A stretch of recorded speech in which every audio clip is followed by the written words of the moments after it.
Yo! Welcome to Containing Luxury, episode 4. We're going to get started on some of our framing today and show you what it's going to look like when it's all completed.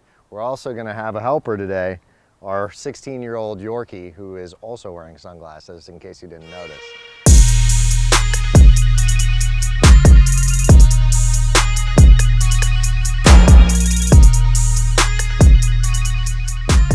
Today we're going to be covering some of our interior framing. We're going to be concentrating on the exterior walls only, but what we want to get started with is kind of showing you how to cut the metal, what type of metal we're using, then installing some of the studs on the exterior walls, a little bit of the framing along the ceiling, and sliding those insulation panels into the ceiling. All right, so we're going to get started cutting our metal here, and one thing you'll see here is we've got an 8-foot stick, we've got a 10-foot stick. We're using the 10-foot sticks for our side walls because we have to cut off a little bit because it's over 8 foot.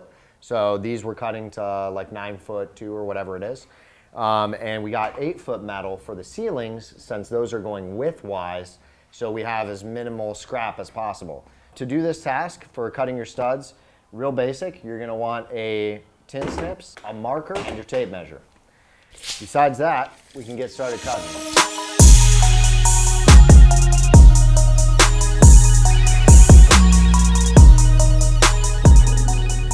Your top track and your bottom track are exactly the same piece of metal. That track allows your stud, which you're going to see the big difference between these two pieces of metal. It has that little lip that curves in. And the piece of track will not have that and actually just as nice and smooth. What the difference is and why it's that way is for this stud to slide in to the track. So when you screw through, you also want to make sure you're screwing right through the heel of the stud. So you can see on this end, it's flimsy down here. I can bend it in pretty simple. So what I want to do is put my screw right into the heel where it's going to be a lot stronger on the stud. Standard spacing between studs is usually going to be 16 inches on center. You can see here is we have one of our studs ending here. What we are going to do is this is our bottom track. This is actually just sitting here. This is our top track.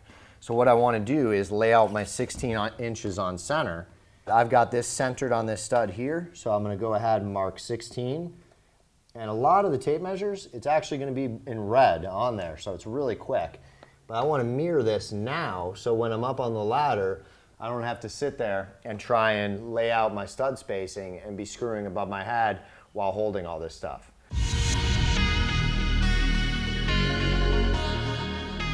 All right, so yeah, as you can see, that goes really quick. It took us all of maybe 5 seconds to get that done. No, I'm just kidding, that was time lapse. But it goes pretty quickly. We framed about a 10-foot section there in about 5 minutes. So we're gonna keep framing across this side, and then we're gonna go through and we're gonna walk through with you on the side that's all completed and show you how that framing detail attaches.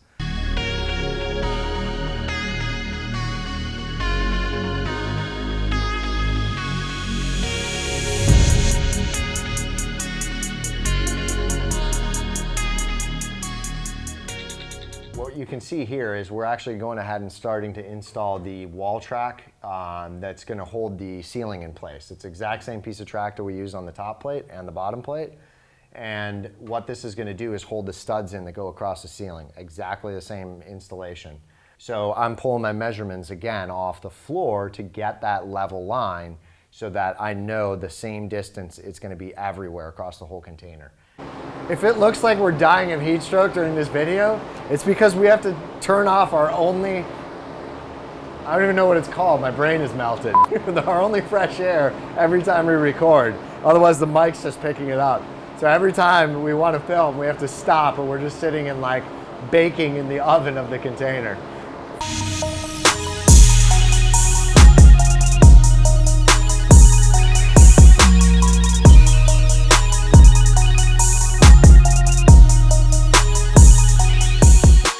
Kind of see here is we stopped our wall right at a location where we could have kept framing along, but what we found is we want this insulation to stay nice and tight in this corner. even though there's some areas we can pull it back a little bit, we're actually putting spray foam in here and then sliding it in just to make sure we seal it super, super well. So we can cut it nice and tight from steel to steel on the other side. But the other side of our wall is completely framed. But we left this exact same gap. But we don't want to put this side in yet without getting this insulation up. Otherwise, we won't be able to get it tight on that side and tight on this side. If I'm stuttering, I apologize. I have heat stroke. So what we do, we're going to keep sliding this in. Okay, so you can see we finished all of our interior framing. This is all just screwed in, again, right into that bottom plate. Down here, you can see every single stud has a screw in it into that bottom plate. And the exact same thing up at the top here.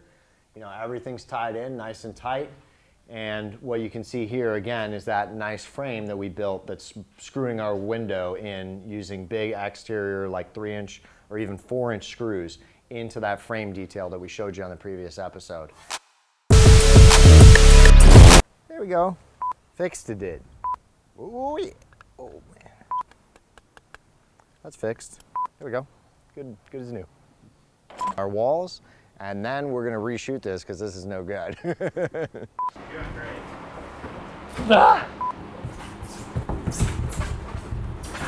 Yep, that's not gonna work.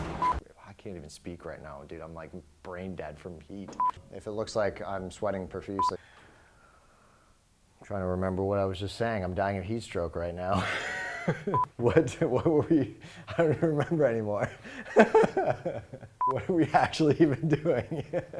I don't even remember what we were actually just gonna say. Are you still filming?